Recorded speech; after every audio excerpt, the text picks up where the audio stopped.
एक गांव में एक बूढ़ी माई रहती थी। माई का आगे पीछे कोई नहीं था, इसलिए बूढ़ी माई बेचारी अकेली रहती थी। एक दिन उस गांव में एक साधु आया। बूढ़ी माई ने साधु का बहुत ही प्रेम पूर्वक आदर सत्कार किया। जब साधु जाने लगा तो बूढ़ी माई ने कहा, महात्मा जी, आप तो ईश्वर के परम भक्त हैं, कृपा करके मुझे ऐसा आशीर्वाद दीजिए जिससे मेरा अकेलापन दूर हो जाए। अकेले रह रह करके उब चुकी हूँ। साधु ने मुस्कुराते हुए अपनी झोली में से बाल गोपाल की एक मूर्ति निकाली और बुढ़िया को देते हुए कहा, माए ये लो आपका बालक है, इसका अपने बच्चे की तरह प्रेम पूर्वक लालन पालन करती रहना। बुढ़िया माई बड़े लाड प्यार से ठाकुर जी का लालन पालन करने लगी। एक दिन गांव के कुछ शरारती बच्चों ने देखा कि माई मूर्ति को अपने बच्चे की तरह लाड कर रही है। नटखट बच्चों को माई से हंसी मजाक करने की सूझी।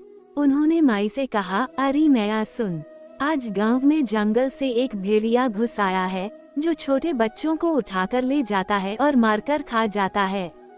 तू अपने लाल का ख्याल रखना, कहीं भेड़िया इसे उठाकर ना ले जाए। बुढ़िया माई ने अपने बाल गोपाल को उसी समय कुटिया में विराजमान किया और स्वयं लाठी छड़ी लेकर दरवाजे पर पहरा लगाने के लिए बैठ गई। अपने लाल को भेड़िए से बचाने के लिए बुढ़िया माई भूखी प्यासी दरवाजे पर पहरा देती रही। पहरा देते देते एक दिन बीता, फिर दूसरा, तीसरा, चौथा और पांचवा दिन बीत गया। बुढ़िया माई 5 दिन और 5 रात लगातार बगैर पल के झपकाए भेड़िए से अपने बाल गोपाल की रक्षा के लिए पहरा देती रही। उस भोली भाली मैया का ये भाव देखकर ठाकुर जी का हृदय प्रेम से भर गया। अब ठाकुर जी को मैया के प्रेम का प्रत्यक्ष रूप से आस्वादन करने की इच्छा हुई। भगवान बहुत ही सुंदर रूप धारण कर वस्त्राभूषणों से सुसज्जित होकर माई के पास आए। ठाकुर जी के पांव की आहट पाकर माई अड़क गई कि कहीं दुष्ट भेड़िया तो नहीं आ गया मेरे लाल को उठाने। माई ने लाठी उठाए और भेड़िए को भगाने के लिए उठ खड़ी हुई। तब श्याम सुंदर ने कहा, मैया मैं हूँ, मैं तेरा वही बालक हूँ जिसकी तुम रक्षा करती हो। माई ने कहा, क्या? चल हट, तेरे जैसे बहुत देखे हैं, तेरे जैसे सैकड़ों अपने लाल पर न्योछावर कर दूं, अब ऐसे मत कहियो। चल भाग जा यहाँ से। ठाकुर जी मैया के इस भाव और एकनिष्ठता को देखकर बहुत ज्यादा प्रसन्न हो गए। ठाकुर जी मैया से बोले, अरे मेरी भोली मैया, मैं त्रिलोकीनाथ भगवान हूँ, मुझसे जो चाहे वर मांग ले, मैं तेरी भक्ति से प्रसन्न हूँ।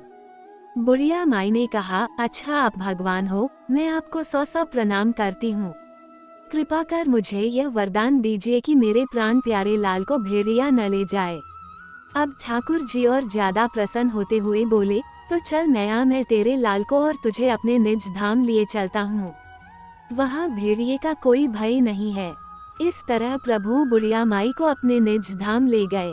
इस कहानी से हमें यही सीख मिलती है कि हमें अपने अंदर बैठे ईश्वरीय अंश की काम, क्रोध, लोभ, मोह और अहंकार रूपी भेड़ियों से रक्षा करनी चाहिए। जब हम पूरी तरह से तन्मय होकर अपनी पवित्रता और शांति की रक्षा करते हैं तो एक न एक दिन ईश्वर हमें दर्शन जरूर देते हैं। भगवान को पाने का सबसे सरल मार्ग है